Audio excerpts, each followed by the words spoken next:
벌써 1월 달이 세 번째 주가 됩니다. 21일이 지났고요. 며칠 있으면 또 한 달이 훌떡 지나갑니다. 여러분들의 가정에 하나님이 주신 은혜, 풍성한 은혜가 넘치기를 바라고 또 소원합니다. 여러분, 창세기에 보면 하나님은 흙을 사용하셔서 우리 인간을 창조하셨습니다. 흙으로 육신을 빚으시고 영을 불어넣으심으로 우리가 아는 것처럼 사람이 되었지요. 첫 번째 사람, 아담. 이 아담의 히브리 원어의 뜻은 아다마인데요. 이 아다마는 흙이라는 뜻입니다. 그래서 아담의 이름은 흙입니다. 사람은 흙에서 왔다는 뜻이지요. 그래서 모든 인간은 흙에서 와서 흙으로 끝마치는, 흙으로 돌아가는 그 질서 안에 살아가게 됩니다. 여러분, 흙이 무슨 가치가 있습니까? 흙은 특별한 가치가 사실은 없습니다. 그런데 성경은요, 신약 성경에 들어오면 생명이 천하보다 귀하다라고 말합니다. 그래서 천하를 얻고도 목숨을 잃으면 무슨 소용이 있느냐라고 말하지요. 세상에서 가장 소중한 것이 목숨이다라는 말이기도 합니다. 여러분들, 정말 이 흙덩어리 사람이 세상에서 정말 가장 가치 있는 것입니까? 천하보다 귀한 것이라 생각하십니까? 좀 끔찍하게 생각하실지 모르겠는데요, 미국에 시체를 매매하는 불법 상거래를 하는 사람들이 있다고 합니다. 그 매매자들이 시체 가격을 책정했는데요, 이 몸을 다 각 부분으로 잘라서 판매를 하는데, 머리는 한 900불, 뇌는 600불, 몸통은 1200불에서 3000불, 이 안에 내장이 있거나 없거나의 차이라고 합니다. 손 한 개당 850불, 그리고 이 몸통에서 발가락까지 다 하면 4050불, 대충 그렇다고 합니다. 그 정도로 거래가 된다고 해요. 그래서 매매업자들에 따르면 시체 값은 그 시체가 어디에 사용되느냐에 따라 조금씩 차이가 있는데, 적게는 10,000불에서 비싸게는 10만 불까지 시체가 실제로 팔린다고 합니다. 끔찍하지요. 어떻습니까? 이 흙덩어리 치고는 그래도 꽤 값이 나가죠? 어떤 사람은 10만 불짜리입니다, 죽어도. 그런데 여러분, 이 10만 불이 정말 천하보다 귀합니까? 천하보다 값진 것입니까? 어떻게 생각하십니까? 인간이 값진 것, 천하보다 귀한 것은 과연 흙덩어리 때문입니까? 아니면 하나님이 생명으로 불어넣으신 영혼이 있기 때문입니까? 답은 간단하지요. 인간이 천하보다 귀한 것은, 값진 것은 그 하나님이 불어넣어 주신 영생의 생명이 있기 때문이라는 사실입니다. 그리고 그 영혼이 예수 그리스도와 온전히 연합되어서 하나 된 삶을 살 때에야 정말 그 영혼은 진정으로 세상에서 가장 가치 있고 값진 인생이 될 줄로 믿습니다. 우리 러빙힐교회 모든 성도 여러분, 한 분 한 분이 정말 그리스도와 하나 되어 그리스도와 연합하여 천하보다 귀한 값진 그러한 인생들이 되시기를 바라고 또 축복합니다. 오늘은 우리가 올해를 시작하면서 살펴보고 있는 말씀의 주제, 뿌리 깊은 공동체 세 번째 시간으로 예수 그리스도와 하나 된 삶을 살기 위해서 우리가 지켜야 할 것, 우리가 해야 할 것, 혹은 기억해야 할 것이 무엇인지 말씀을 나누면서 은혜를 나누려고 합니다. 사진을 하나 보십시오. 이 사진은 영화 속에서 여러분들이 흔히 보셨던 장면이지요.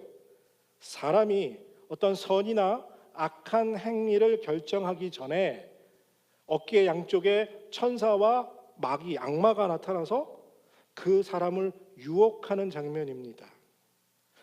그래서 인간이 어떤 행위의 선택을 결정할 때 그것은 자기 안에 있는 어떤 선택의 결정이 아니라 주변에 사단이나 악마나 천사의 소리에 의해서 어떤 결정을 했다라는 그러한 것을 표현하려는 한 장면이지요. 이 말은 우리의 행위가 어떤 우리 안의 죄의 본성에 의해서 결정된 것이 아니라 누군가에게 영향을 받아서, 누군가에게 유혹을 받아서 자기에게는 책임이 없고 그 유혹에 따라서 결정된 것이다 라는 어떤 핑계적인 요소를 만들려는 그림이 아닌가 싶어서 오늘 우리의 내면에 대한 이야기를 나누면서 이 사진을 먼저 보게 됩니다. 사실 우리 내면을 아주 잘 그려낸 소설이 하나 있습니다. 영화로도 제작돼서 엄청난 인기를 얻었고 저도 가장 좋아하는 영화 중에 꼽으라면 1번이 될 수 있는 영화인데요. 존 도널드 톨킨스라는 영국의 옥스퍼드 대학의 영문학 교수가 쓴 바로 이 소설입니다. 반지의 제왕, Lord of Ring. 이 톨킨스가 쓴 이 소설은요, 이 반지의 제왕은 기독교의 세계관을 모티브로 해서 인간의 탐욕, 선과 악, 절대 선이 있고 절대 악이 있고 이 속에서 구원을 얻는다라는 프레임 속에서 소설이 진행되게 됩니다. 그리고 그 프레임 안에 가장 인간의 본성을 잘 드러내고 있는 욕망의 반지가 드러납니다.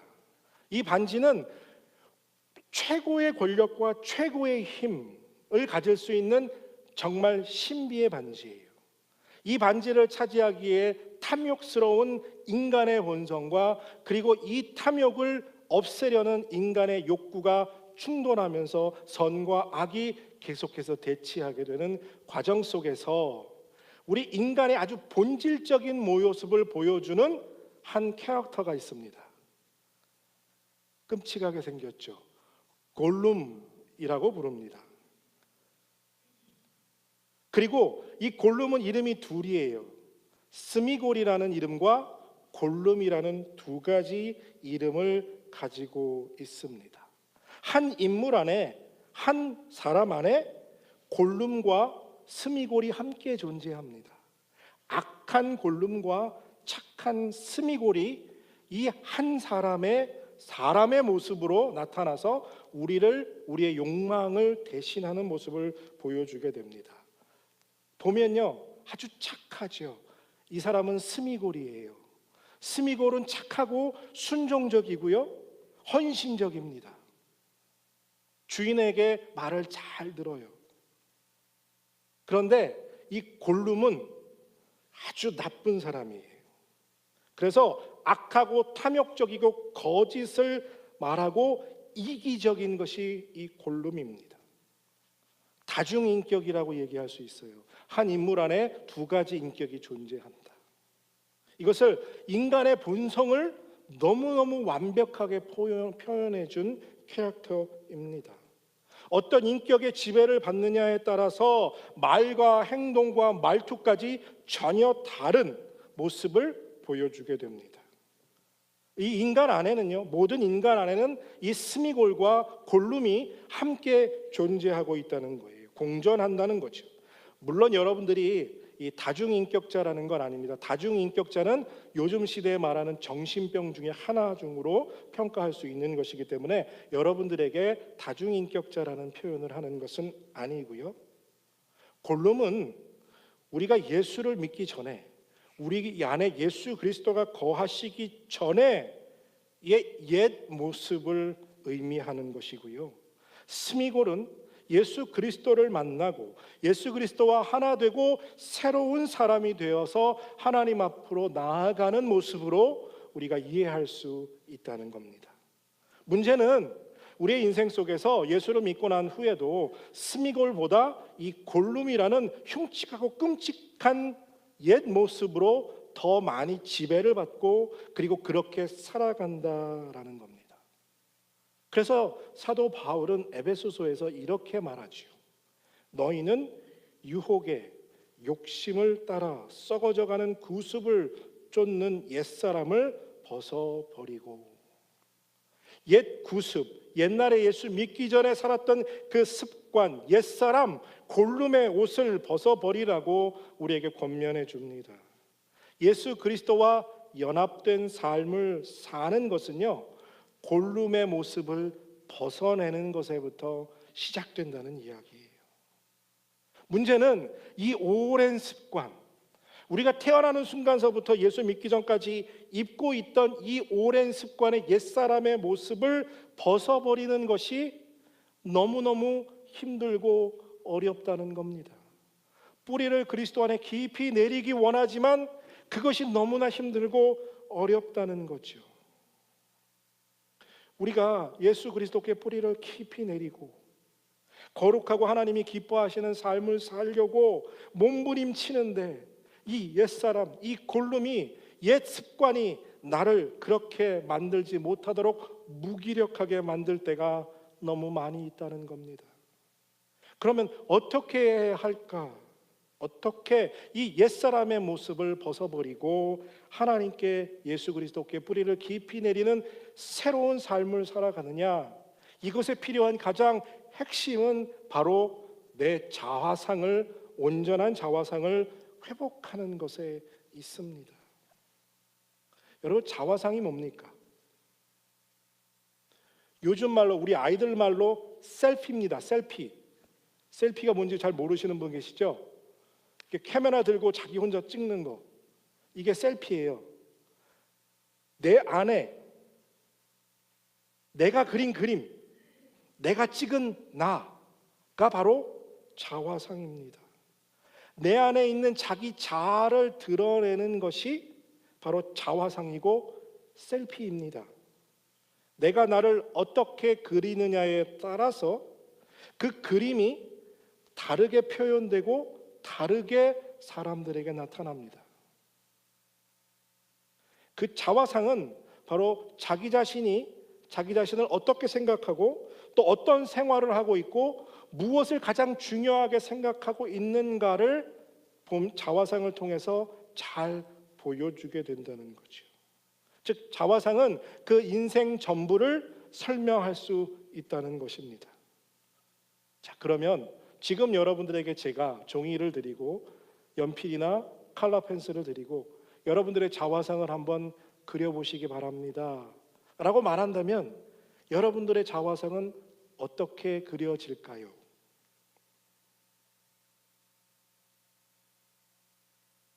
여러분들 정말 여러분들 자신을 잘 알고 계십니까? 소크라테스가 너 자신을 알라고 했는데요, 여러분들 정말 여러분들을 스스로 자신을 깊이 알고 계세요? 여러분들 정말 내 스스로가 나에게 Who am I?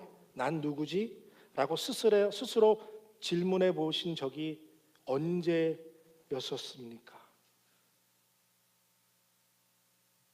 정말 여러분들에게 종이 드리고 펜 드리고 자화상 그리라고 하면 자신 있게 자화상 그리실 분이 여기 몇 분이나 앉아 계실까요? 우리가 살아가는 것이 정말 살아가는 것에 급급합니다. 아까도 처음에 말씀드렸지만 2018년 벌써 21일이 지나갔어요. 무척이나 빨리 갑니다. 하루를 어떻게 시작하고 어떻게 끝마치는지 모르게 그냥 휙휙 지나가고 있습니다. 이렇게 바쁘니까 자기 자신을 돌아볼 여력도, 여유도, 시간도 사실은 없습니다. 그렇죠? 그냥 옛사람의 습관처럼에 따라서 그냥 살아가 보다 보니까 시간이 또 이렇게 흘러가고 또 시간이 흘러갈 것입니다. 그렇다 보면 우리의 자화상은 늘 골룸의 자화상, 그 옛날의 옛 모습의 자화상을 그릴 수밖에 없다는 거죠. 우리 내면의 성찰, 이런 것이 없이는 아무리 우리의 자화상이 바뀌었다고 해도 그것을 깨닫지 못하고 매번 반복해서 옛 나의 자화상인 골룸의 형상으로 골룸의 욕망과 이기심으로 살아갈 수밖에 없다는 사실이에요. 오늘 분명히 본문은 예수 그리스도를 믿고 난 우리들은 변화받았다, 새롭게 되었다라고 선포합니다. 그런즉 누구든지 그리스도 안에 있으면 새로운 피조물이라, 이전 것은 지나갔으니 보라 새 것이 되었다. 예수님은 분명히 우리에게 선포합니다. You are new creation. 우리가 다 새롭게 되었다고 선포하십니다. 여러분들은 이미 새롭게 된 사람들인 줄로 믿습니다. 아멘. 말씀은요, 여러분들 잘 보세요. You will be, 여러분들이 새롭게 될 것입니다 라고 미래 가정형으로 말하고 있지 않습니다. 예수를 믿는 순간 이미 새롭게 되었다라고 선포합니다. 이미 여러분들은 골룸이 아닌 스미골, 새로운 하나님이 주시는 아름다운 형상을 가진 새로운 피조물인 줄로 믿으시길 바랍니다. 여러분들과 저는 바뀌었습니다. 새로운 사람이에요. 열심히 예수 믿고 매주일 교회 나오고 열심히 헌금하고 찬양하고 교회 와서 섬겨야 예수 형상을 닮아가게 될 것이다, 만들어질 것이다 라고 말하지 않고요, 이미 New Creation, 새롭게 되었다라고 선포하고 계십니다.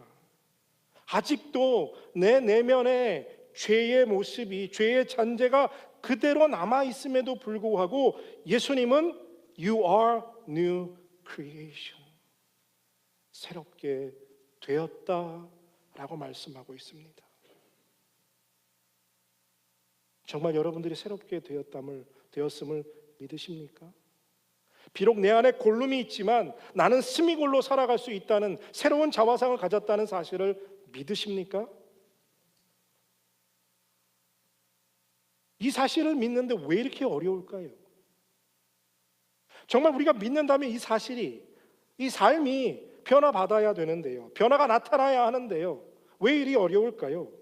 왜 그리스도께 뿌리를 깊이 내리며 그분을 닮아가는 삶이 왜 이리 더 어렵고 힘들까요? 왜 삶의 변화는 없고 은혜는 없고 책임감과 종교심만 남은 신앙생활을 하며 살아야 할까요? 분명히 하나님은 우리 모두가 예수 안에서 새롭게 되었다고 말씀하고 계신데 왜 그럴까요? 하나님의 말씀이 능력이 없어서입니까? 절대 그거는 아닙니다. 하나님의 말씀은 살았고 역사하셔서 능력이 많으십니다. 그럼 왜 그럴까요? 제 설교가 시원치 않아서이기도 합니다. 근데요, 왜 그러냐 하면 우리가 하나님의 말씀을 귀로만 듣기 때문입니다.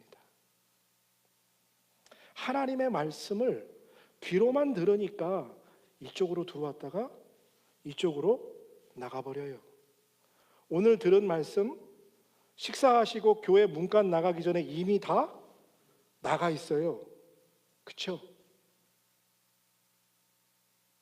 귀에서 이 마음으로 옮겨지지 않고 귀로만 들으니까 휙 나가버리니까요, 그 말씀이 내 내면을 성찰하고 내 내면을 다듬을 시간이 없는 겁니다.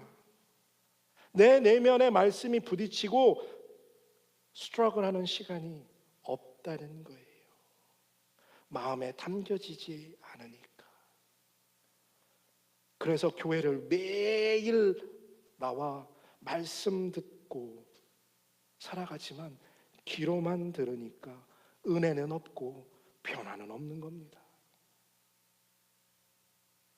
가끔 여러분들이 제게 그런 말씀하시죠.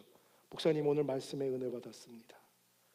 그날 특별히 제가 설교를 잘해서가 아니고요, 여러분들이 그날 그 말씀을 여러분들의 귀로만이 아니라 마음으로 받으셨기 때문에 은혜가 된 거예요. 제가 특별히 설교를 잘해서가 아닙니다. 하나님의 말씀의 능력은 지금과 몇천 년 전과 또 몇천 년 후에도 동일합니다.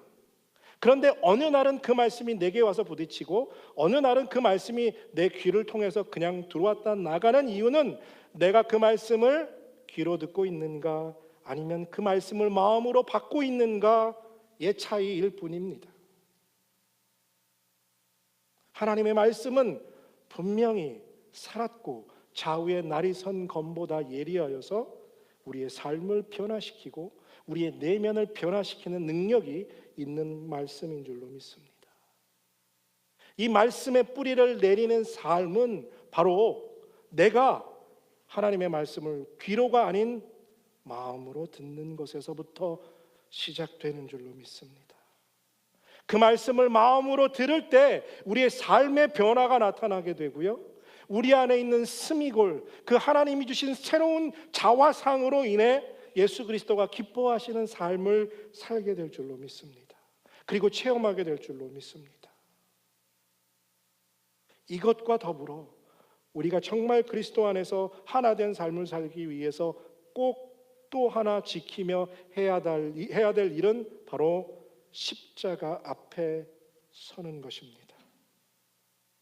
매일 십자가 앞에 나 자신을 세워놓는 거예요. 여러분들의 자화상이 내가 새롭게 변화되었다는 근거는 우리 안에 있지 않고 바로 십자가에서 찾을 수 있습니다. 여러분들과 제가 새롭게 되었다라는 사실을 확인할 수 있는 곳은 바로 십자가 앞입니다. 예수님이 십자가 위에서 물과 피를 다 흘리며 우리를 위해서 대신 죽어주신, 죄값을 지불하신 그 현장 앞에 나아갈 때에 내가 죄인임을 용서받았다는 것, 내가 그리스도 안에 새로운 생명이 되었다는 것을 확인할 수 있게 됩니다. 그리고 그 은혜를 누리게 되는 것입니다. 보혈의 은혜가 우리를 씻겨주지 않았다면 아직도 우리는 죄인으로 심판을 받아 마땅한 하나님의 원수된 사람들이었을 것입니다.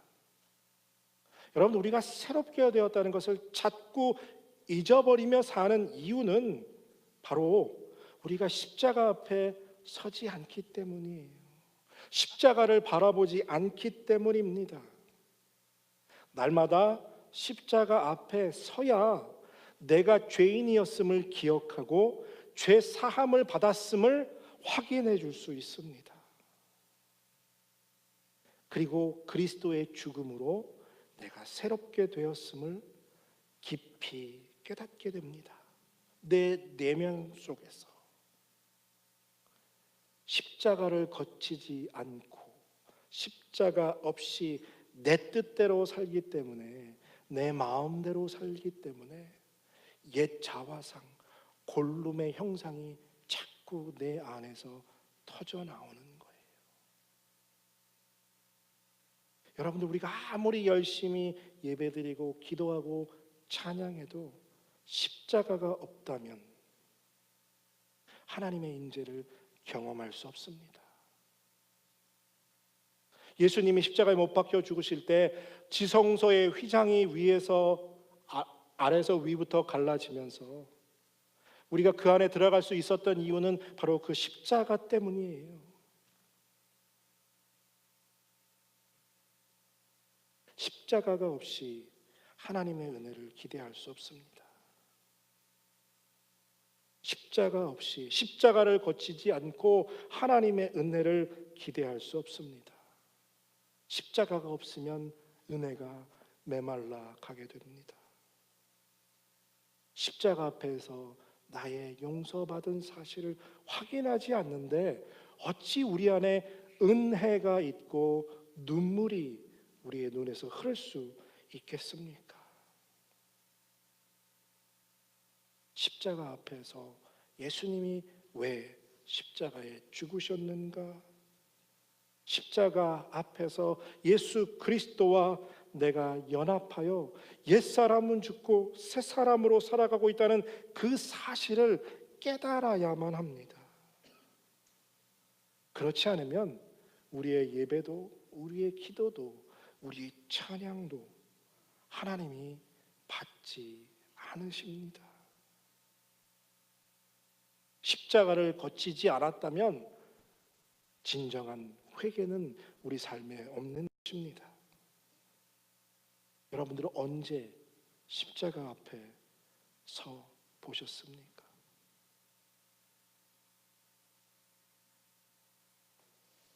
지금도 주님은 십자가 앞에서 여러분들을 기다리고 계십니다.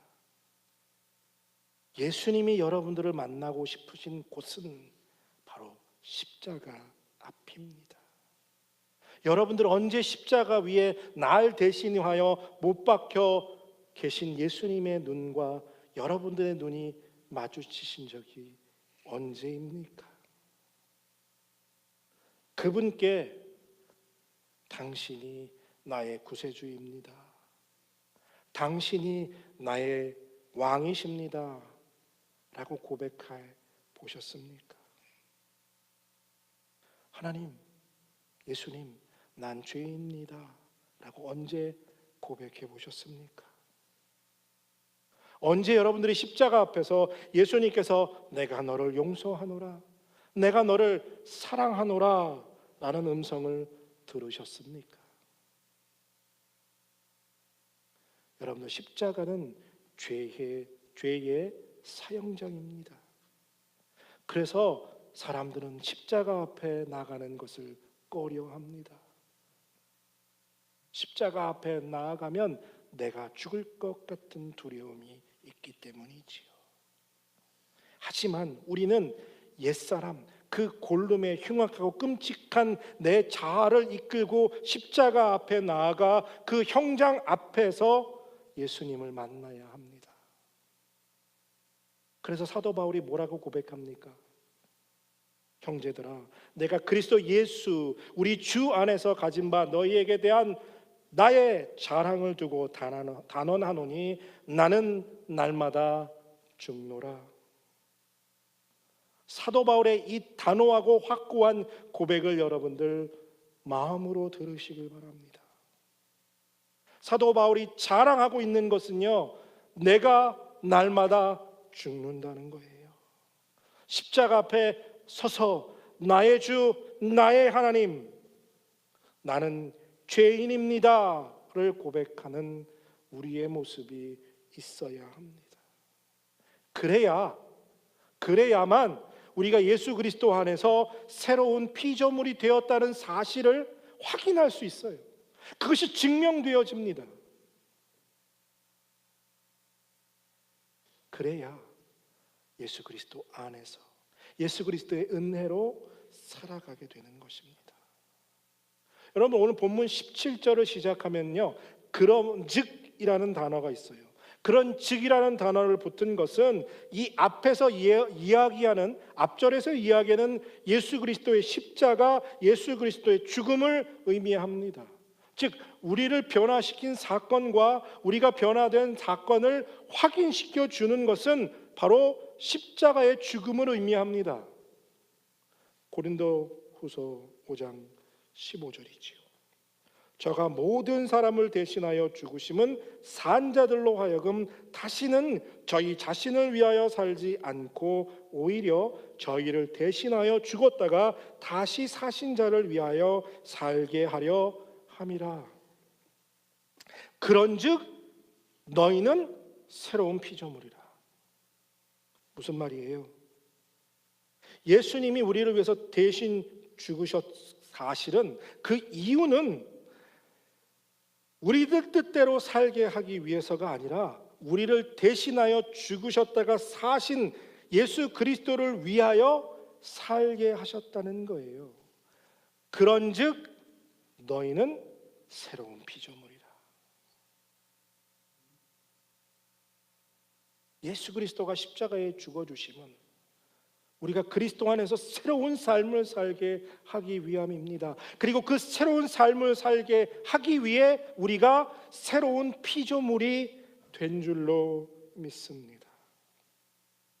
이것이 우리가 날마다 십자가 앞에 나아가 나의 자화상이 새롭게 되었음을 확인하고 그 확인함을 통해서 예수 그리스도의 뜻대로, 예수 그리스도를 위해서 사는 삶을 살아가는 이유가 되는 줄로 믿습니다.